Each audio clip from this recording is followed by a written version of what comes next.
Madame, Monsieur, bonsoir. Bienvenue dans ce journal à la une de l'actualité. Vers un durcissement des mesures de lutte contre la Covid-19, le ministère de la Santé veut apporter la meilleure réponse à la recrudescence des cas. En 2 semaines, la Côte d'Ivoire enregistre 2680 nouvelles contaminations. Nous sommes dans une phase de transmission communautaire avec les jeunes touchés en majorité. En matière de médiation, les États-Unis, aux côtés de la Côte d'Ivoire, le pays veut partager son expérience dans le domaine. Le médiateur de la République, Adama Toungara, a échangé avec l'ambassadeur Richard Bell. Le diplomate rassure sur la disponibilité des États-Unis au règlement et à la prévention des conflits. Chaque année, entre octobre et avril, c'est le même problème à Bonon. L'eau manque, les robinets vides, la fourniture de la Sodeci perturbée par la saison sèche. Ce nouveau département de la région de la Maraoué en souffre. Les populations espèrent la construction d'un nouveau château d'eau pour renforcer l'alimentation. Et puis en Indonésie, au moins une trentaine de victimes ce vendredi dans l'île de Célèbes. Selon le dernier bilan officiel, plusieurs bâtiments dont un hôpital se sont effondrés sous l'effet d'un fort séisme dans l'archipel. La plupart des victimes sont des habitants de la ville de Mamuju où un hôtel et le siège du gouverneur ont été endommagés. Vendredi, jour saint, jour de prière, en ce jour de piété, El Hadj Alassane Ouattara est allé accomplir son devoir de croyant à la grande mosquée d'Abobo. Le chef de l'État était accompagné du Premier ministre, maire de la dite commune, Ahmed Bakayoko, et aussi du cheikh Aïma Mamadou Traoré, président du Conseil supérieur des imams, des mosquées et des affaires islamiques. Dans le sermon prononcé lors du culte par l'imam Ahmad Tidiane Diabaté, il a été question de cohésion sociale telle qu'enseignée par l'islam. Les fidèles musulmans ont été sensibilisés à la pratique de la tolérance, de la paix et du vivre ensemble. À l'issue de la grande prière, les imams ont remercié le président de la République pour toutes les actions de développement posées dans la commune d'Abobo. Ils ont également formulé des bénédictions pour la stabilité et le développement de la Côte d'Ivoire. On parle à présent de coopération. Adama Toungara, le médiateur de la République, a reçu Richard Bell, l'ambassadeur des États-Unis en Côte d'Ivoire, au centre des échanges, le partage d'expériences entre les deux pays dans ce domaine. C'est Forazegui. Les États-Unis d'Amérique, l'un des plus importants partenaires de la Côte d'Ivoire, veut accompagner le pays dans son processus de médiation. Richard Bell, son ambassadeur, l'a signifié au médiateur de la République lors d'une audience. Au terme de cette entrevue, l'ambassadeur des États-Unis affirme que son pays ne va pas qu'épauler la Côte d'Ivoire, mais s'inspirer de son modèle en matière de médiation. Nous avons beaucoup à apprendre de la part des Ivoiriens et donc un contact plus approfondi entre l'ambassade et la médiature de la République de Côte d'Ivoire permettra à l'ambassade de mieux comprendre les richesses, les ressources de la culture ivoirienne, surtout dans le domaine de la médiation, de la réconciliation, de la construction de la paix, du vivre ensemble dans une société très diversifiée. Et nous, les autres Américains, nous sommes convaincus que la diversité est une très bonne chose, mais pas toujours très facile. Adama Toungara s'est réjoui de cette nouvelle qui vient donner une fois de plus de l'importance à son institution. Le médiateur de la République entend œuvrer à l'instauration de la paix dans le pays. Il a pour mission de rechercher un règlement amiable des différends entre les administrés, les autorités administratives, les collectivités territoriales, les établissements publics ou tout autre organisme investi d'une mission de service public. Une autre mission est à accomplir, mettre fin à la Covid-19 dans le pays. On reste tous donc mobilisés dans le respect des mesures barrières.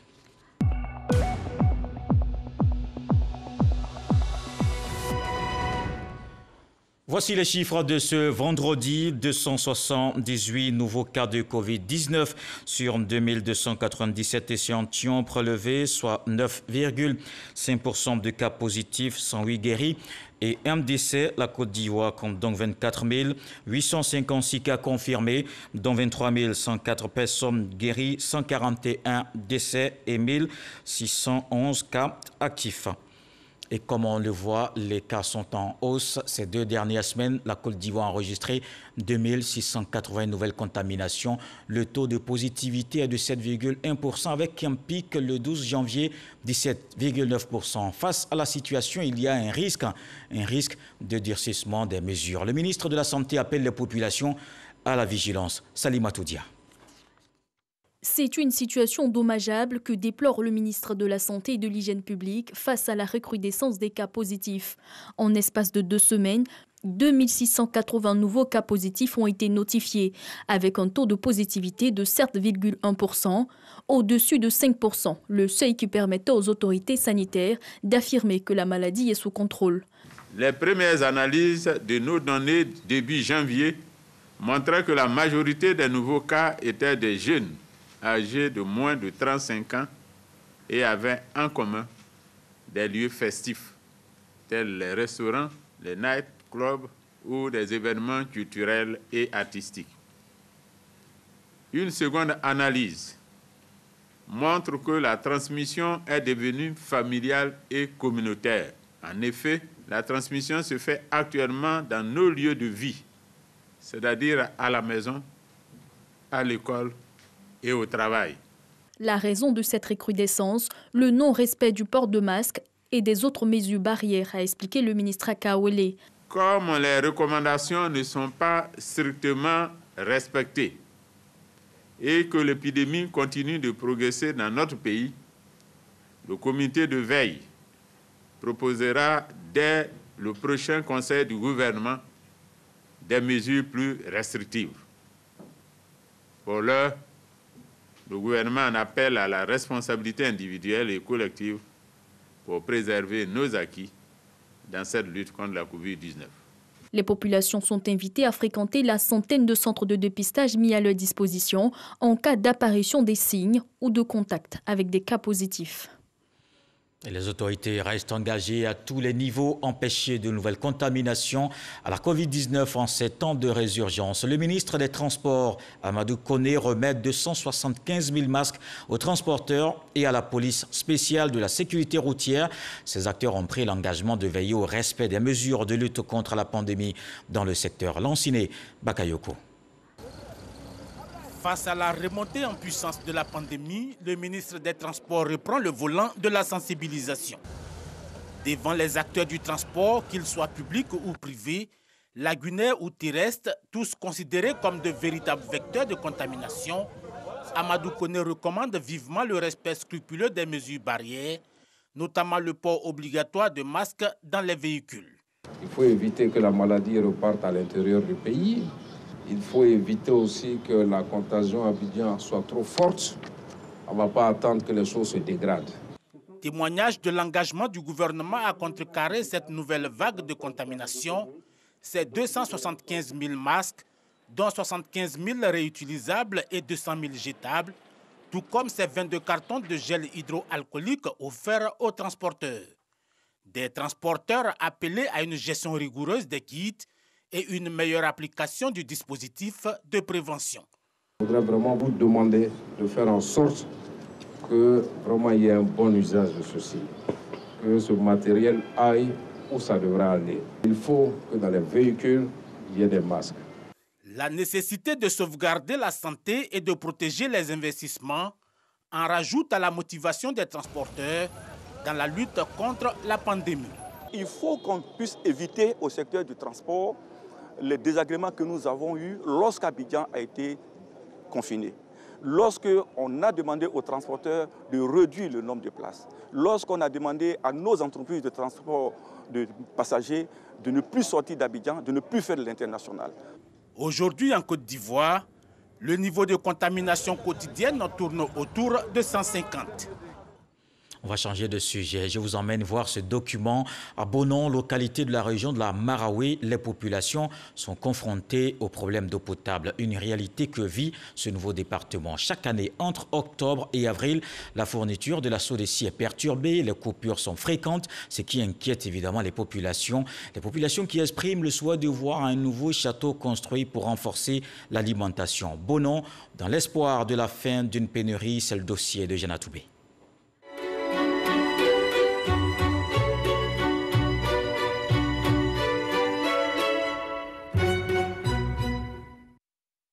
Décembre, le mois des contrastes à Bonon. C'est le temps du bonheur chez les producteurs de vivriers de cette zone éminemment agricole où la banane plantain caracole en tête de la commercialisation des produits vivriers. Décembre, c'est aussi le temps de la souffrance des populations harassées par la pénurie d'eau potable en cette période de sécheresse. C'est ainsi chaque année à Bonon, une épreuve difficile pour les populations. À partir de décembre jusqu'au mois de mars, c'est une véritable difficulté d'accès à l'eau. L'eau dans les robinets disparaît totalement et parfois nous pouvons avoir des coupures qui peuvent aller une semaine, 2 semaines, voire 1 mois dans certains endroits. C'est parfois tard dans la nuit que l'on peut voir l'eau couler des robinets à Bonon. Les populations s'accommodent de cette situation de pénurie d'eau saisonnière, pénurie d'eau pouvant aller même jusqu'à son manque. Un secteur qui en souffre énormément, l'hôtellerie. Souvent, on peut avoir les chambres remplies et puis il n'y a pas l'eau. J'ai obligé de puiser l'eau, remplir les citernes pour donner aux clients. Ça fatigue. À des clients qui viennent, je lui dis l'eau est coupée directement, il prend sa route et se retrouve, il s'en va. Quand l'eau ne coule plus des robinets ou des colonnes de douche, on a recours au puits. Vraiment, c'est difficile pour nous les femmes. Les femmes se promènent de cour en cour pour chercher de l'eau. C'est l'eau de puits que nous buvons à Bonon ici. On prend l'eau de puits pour préparer. Quand l'eau vient aussi, l'eau est très sale, noire, et puis ça sent javel beaucoup. Donc on ne boit pas même, c'est l'eau de puits on boit. Seul le centre de santé urbain de Bonon, unique établissement sanitaire de cette bourgade de plus de 110 000 habitants, est épargné par le manque d'eau. La structure s'est mise à l'abri en se dotant d'un château d'eau lui garantissant la fourniture quotidienne et régulière en eau potable. Par le passé, les populations de la ville pouvaient s'y ravitailler par solidarité, mais cette année, le directeur du centre de santé leur a interdit l'accès au château d'eau pour divers motifs. Entre 2012 jusqu'à 2020, on permettait aux gens quand même de venir prendre un peu, parce qu'on connaissait très bien la situation. Mais vu que tous les 6 mois, il fallait changer la pompe à forage, on a dit, vraiment, il faut vraiment laisser, il faut laisser l'hôpital seul utiliser. Et depuis là, on n'a plus eu de panne. On entend dire à Bonon que même les puits finissent par tarir à mesure que dure la période de sécheresse. Une situation qui ne sera plus que souvenir au nom du droit des populations au bien-être dans la vision du président Alassane Ouattara. À la faveur de la visite d'État dans la région de la Maraoué, le président de la République a accordé à Bonon la construction de 2 nouveaux châteaux d'eau, plus une station de reprise, pour renforcer les installations existantes. Et l'accès à l'eau potable va se faire depuis le fleuve de la Maraoué à partir de Boisflé, qui va recevoir l'eau à partir d'un premier château qui serait installé au niveau du village de Gobazra, avec une station de reprise qui va traiter et qui va amener au second château qui est situé dans la ville de Bonon. Dans presque toutes les habitations, jusqu'en divers lieux comme ici, à la sous-préfecture, on trouve des espèces d'énormes canaries. Ce sont d'immenses jarres faites de mélange de ciment et de sable qui ont fini par devenir au fil des années un élément indispensable, voire essentiel, dans l'approvisionnement des populations en eau. Les femmes commandent beaucoup, ensuite les maçons qui viennent commander beaucoup pour aller au chantier, pour aller travailler avec ça. C'est pas barrique. Il y a une barrique, il y a 2 barriques, il y a même 3 barriques. Une barque là, on fait ça 15 000. Bon, les 2 barques là, on fait ça 30 000, 25 000. Les 3 barques là, on fait ça à 30 000. Déjà, l'ONEP a effectué plusieurs missions de reconnaissance des sites. Et les sites retenus ont été mis à disposition. Les questions administratives ont été résolues. Donc, nous n'attendons plus que le début des travaux pour que ce problème soit résolu entièrement. Les travaux de renforcement des ouvrages de desserte en eau potable de Bonon sont attendus avec impatience par les populations. Elles espèrent que la qualité de l'eau distribuée sera meilleure que celle qui leur est servie actuellement. Assez rare sortie de robinet, une eau ocre et au goût rebutant a encouragé la population de cette localité, nouvellement érigée en chef-lieu de département dans la région de la Maraoué.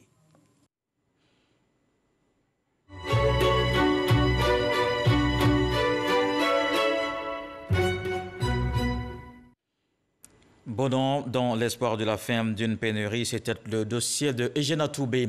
On se rend dans l'indénié Djoablin en 2021. L'accent sera mis sur l'éducation, la santé et l'électrification des villages encore en attente. C'est ce qu'a annoncé le président du conseil régional, Pascal Albina Kwaku. La troisième session ordinaire de la collectivité s'est tenue le week-end dernier à Bengourou. Herman Yamien. Les investissements de l'exercice 2021 du Conseil régional de l'Indénie-Djoablin porteront essentiellement sur 3 axes majeurs, à savoir la construction d'infrastructures éducatives, de santé et l'électrification des villages en attente. Cette information a été donnée au cours de la 3e session ordinaire du Conseil par le ministre Pascal Kwaku Binan, président du Conseil régional de l'Indénie-Djoablin. On avait construit 5 collèges en une seule année. Aujourd'hui, nous sommes en train de construire, on va construire près de 8 collèges. Donc voilà les points les plus importants qui intéressent le peuple. Dans pratiquement tous les villages, il y a des projets d'électrification qui vont continuer.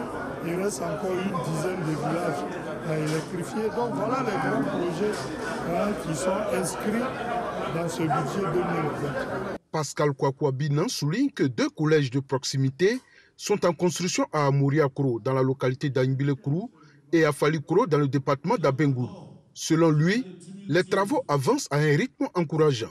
La 3e session ordinaire 2020 du Conseil régional de l'Indénie-Djoablin a vu l'adoption d'un budget primitif de l'exercice 2021 d'un montant de 3 607 363 000 francs CFA.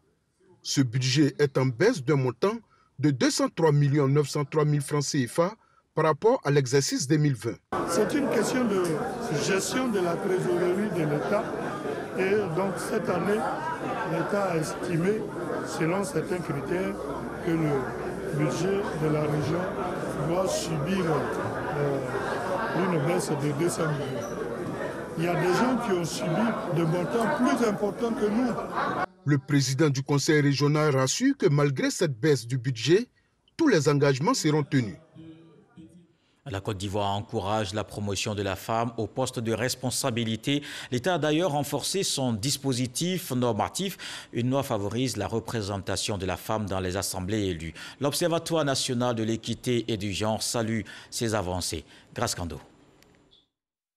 Selon la loi favorisant la représentation des femmes dans les assemblées élues, les partis ou groupements politiques sont tenus de présenter un minimum de 30% de candidatures féminines en rapport avec le nombre total de circonscriptions comportant au moins un siège à pourvoir pour l'élection des députés. Cette clause d'un quota minimum de 30% de femmes s'applique également aux élections des sénateurs, des conseillers régionaux, des conseillers municipaux et des conseillers de district.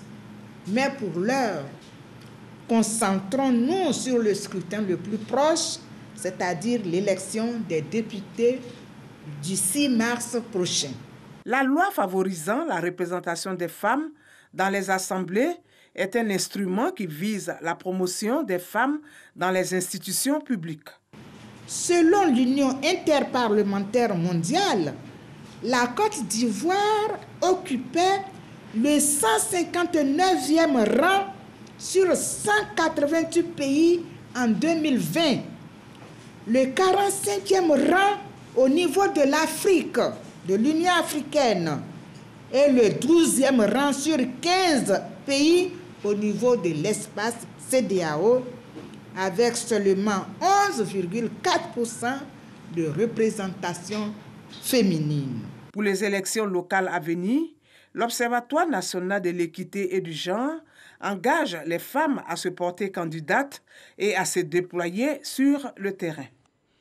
Je donne ce communiqué sur instruction du président de la République, son Excellence, M. Alassane Ouattara. Le gouvernement a initié sous la présidence de M. le Premier ministre, chef du gouvernement, ministre de la Défense, du 21 au 29 décembre 2020, la phase 3 du dialogue politique avec les partis politiques et organisations de la société civile. Le gouvernement se réjouit de la signature du rapport final ce jour 15 janvier 2021 par le PDCI, RDA, EDS, le RPP et l'URD qui avaient différé leur signature. Le gouvernement se félicite de cette évolution qui marque une étape importante de la mise en œuvre des conclusions du dialogue politique. Tout en réitérant sa détermination à construire la cohésion sociale, le gouvernement félicite les partis politiques, organisations de la société civile et toutes les forces vives de la nation pour leur apport au dialogue politique. Le gouvernement les encourage à poursuivre dans leur effort dans le sens de la paix et la stabilité si chère aux Ivoiriens. On est donc dans l'actualité politique et je vous le disais à l'instant, l'opposition conduite par le PDCI vient de signer la phase 3 du rapport final du dialogue politique, un acte de décrispation qu'on voit avec Éric Goré. Les représentants du PDCI RDA, de l'EDS, de l'URD et du RPP dans les locaux du ministère de l'Intérieur et de la Sécurité. Ils y sont pour signer le rapport final de la phase 3 du dialogue politique. Ces formations politiques s'étaient donné un temps de réflexion avant de signer le dit document. Nous devons rappeler que nous n'avons pas décidé de ne pas signer le rapport final du dialogue politique. Nous avons demandé à différer notre signature pour des raisons d'éclaircissement d'un certain nombre de points. Aujourd'hui, nous pensons qu'il est temps et opportun de venir signer ce rapport parce que nous pensons que bientôt la situation sociopolitique va connaître des mesures d'apaisement. Et oui, la paix et la stabilité précèdent tout développement. Cette fois-ci, les enfants de la Côte d'Ivoire s'engagent tous à œuvrer dans ce sens pour une Côte d'Ivoire unie et forte. Le vice-président du Sénat, Siloué Kagnon Augustin, remercie les militants et sympathisants du RHDP pour leur choix lors de la présidentielle de 2020. Il souhaite des législatives apaisées favorables au RHDP. Il a fait don en matériel roulant au secrétaire de session pour la mobilisation. Le reportage de Kwadio Kwame. Venus des 18 villages et 28 campements de la sous-préfecture de Kiemou, les militants et sympathisants du RHDP du Koufolo se sont donné rendez-vous à Sioloka. Ces militants et sympathisants répondaient ainsi à l'appel du vice-président du Sénat, Augustin Siloué Kagnon, messager du président de la République qui tenait à les congratuler pour leur mobilisation et le choix porté sur le candidat du RHDP lors de la présidentielle du 31 octobre 2020. Coordonner une action au nom du chef de l'État pour venir vous saluer. Parce que les élections qui se sont passées ont été très bien faites ici dans la région, et particulièrement dans la sous-préfecture de Kiemou et de Napié. Donc notre objectif, c'est de répondre à l'appel du chef de l'État qui nous a instruit de venir remercier toutes les populations. Le mot du président de la République, c'est ensemble. Nous bâtissons un pays émergent. Donc, il n'y aura pas de problème. Tout se fera dans l'amour, dans la convivialité. Pour la future législative, Siloué Kagnon Augustin a convoqué les candidats de toutes les chapelles politiques de la circonscription afin que tout se déroule sans heurts. Pour sa future consultation électorale, 3 engins de roues ont été offerts au secrétaire de section pour la mobilisation et la grande participation des militants du RHDP à ces élections. La Cour pénale internationale s'active pour dédommager les victimes des différentes crises survenues en Côte d'Ivoire. C'est bientôt la phase pratique. C'est dans ce cadre que Aude Le Golf, la responsable des programmes du fonds de la CPI, séjourne dans le pays. Elle a rencontré la ministre de la Solidarité et de la Cohésion sociale, Maria Toukoné. Serge Coléa. La CPI apporte son appui à la Côte d'Ivoire. Les victimes des crises survenues dans le pays depuis 2002 seront bientôt indemnisées. Ce programme d'assistance est conduit par le conseil de direction du Fonds de la Cour pénale internationale. Avant sa mise en œuvre effective Aude Le Goff, responsable du programme, et Noum Sangaré, chef du bureau pays de la CPI, échangent avec la ministre de la Solidarité, de la Cohésion sociale et de la lutte contre la pauvreté. Objectif, définir la procédure d'identification et d'indemnisation avant toute chose. Un nombre significatif de victimes ont déjà bénéficié donc, de réparation. Et donc notre but est vraiment d'être complémentaire à l'action qui a déjà été mise en place et qui continue. Notre but va être donc de travailler sur 13 incidents qui ont été qualifiés par la CNE comme étant des crimes qui relèvent de la compétence de la Cour pénale internationale et de répondre aux préjudices de ces victimes-là. Nous allons travailler donc avec 3 partenaires dans 4 régions, notamment donc à Abidjan, dans la région du Cavali, la région du Guémont et le Haut-Sassandra pour répondre à des incidents qui ont eu lieu donc entre 2002 et 2011. De son côté, la ministre Mariatou Kone a rappelé que le gouvernement s'est engagé à assister les victimes avec une enveloppe globale de 10 milliards de francs CFA. Des efforts de cohésion à poursuivre pour la stabilité. La plupart des victimes d'atteinte à l'intégrité physique ont bénéficié de réparations. Ces réparations continuent au niveau communautaire également. L'État de Côte d'Ivoire a joué sa partition.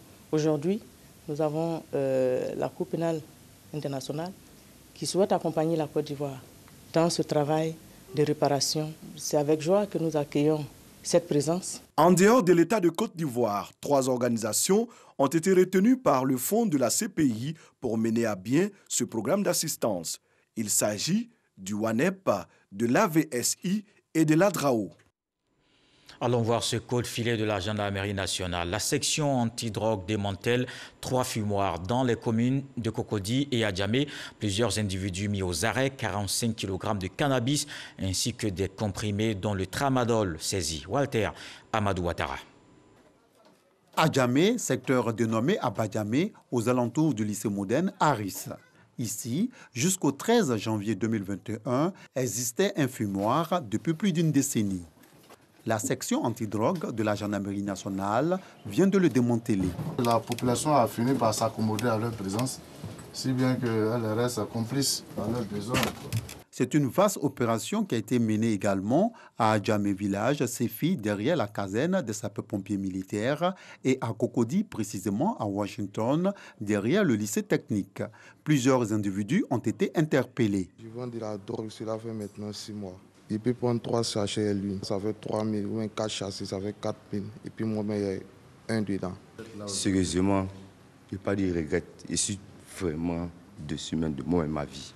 Parce que je vois que même malgré mon état, je suis devant tout ça, c'est mauvais. La jeunesse de Badiam, la situation dans laquelle je me trouve actuellement, je ne veux pas qu'ils soient dans la même situation, qu'ils s'éloignent de ça en même temps. C'est la meilleure solution. J'ai été arrêté dans la commune de Cocody, précisément à Washington, derrière le lycée technique. Il y a des élèves qui viennent acheter du cannabis avec nous après l'école. Je dis aujourd'hui à la jeunesse de Cocody de faire très attention à la drogue car elle n'est pas bonne pour la jeunesse. Résultat de cette opération de la section antidrogue de la gendarmerie nationale, 3 fumoirs détruits, 56 blocs, 1043 boulettes de cannabis, des comprimés stupéfiants, des seringues, des pièces de monnaie et des appareils électroménagers saisis. En sport, c'est Mariam Dao Gabala qui est chargé de conduire le comité de normalisation de la Fédération ivoirienne de football. Les émissaires de la FIFA ont livré hier les noms des membres. La sénatrice, le professeur Martin Bléou et Maître Adou Abe ont pour mission une meilleure organisation du sport roi en Côte d'Ivoire. Un comité de normalisation à la tête de la Fédération ivoirienne de football, c'est désormais effectif. 24 heures après leur arrivée à Abidjan, les émissaires de la FIFA ont tenu un point de presse. Alors nous avons comme membre et présidente de la commission de normalisation Madame Mariam Dao Gabala. Nous avons comme membre Monsieur Martin Bléou, le professeur Bléou que vous connaissez tous. Et puis nous avons Maître Simon Abbé qui est là à côté. Quant à Madame Soleimane Sarah, elle a pour sa part précisé la mission qui attend le comité. Le comité de normalisation devra également s'atteler à réviser les statuts, donc le document constitutionnel de certains membres de la Fédération ivoirienne de football. Et en dernier lieu, l'ensemble de cette révision des textes amènera le comité de normalisation à acter en tant que commission électorale pour organiser et superviser des élections. Concernant la reprise du championnat national, arrêté depuis avril 2020, et la distribution des fonds Covid, M. Véron Mozango Amba a tenu à faire des précisions. Une des tâches urgentes du comité de normalisation, c'est distribuer le fonds Covid pour le club, et ils vont définir les conditions. Deuxièmement, relancer le championnat. Il faut espérer que la mise en place du comité de normalisation à la tête de la Fédération ivoirienne de football par la FIFA permettra aux ballons ronds de rouler à nouveau sur les terrains ivoiriens. Dans le reste de l'actualité, en Indonésie, un fort séisme dans l'archipel fait au moins une trentaine de victimes ce vendredi. Dans l'île de Célèbes, selon le dernier bilan officiel, plusieurs bâtiments, dont un hôpital, se sont effondrés sous l'effet de cette secousse de magnitude 6.2 sur l'échelle de Richter. La plupart des victimes sont des habitants de la ville de Mamoudzou, où un hôtel et le siège du gouverneur ont été endommagés. Plus d'une dizaine de milliers de personnes sont parvenues à s'enfuir dans la nuit, mais sous les décombres, il est encore impossible de dire combien de personnes ont péri. Restez sur RT1, la commercialisation du cacao, l'espoir est permis. Yves Brahima Koné, le directeur général du Conseil Café Cacao, est l'invité de l'émission. Ça fait l'actualité présentée par Adama Koné. C'est à suivre juste après ce journal, un journal qui est terminé. Merci d'avoir suivi. Demain 20h, retrouvez Marie-Laure Goran. On se quitte avec ce que dit le sage ce soir. Si 5 filous dérobent 2 œufs de ta basse-cour, ne te presse pas après eux. Tu auras de leurs nouvelles au moment du partage.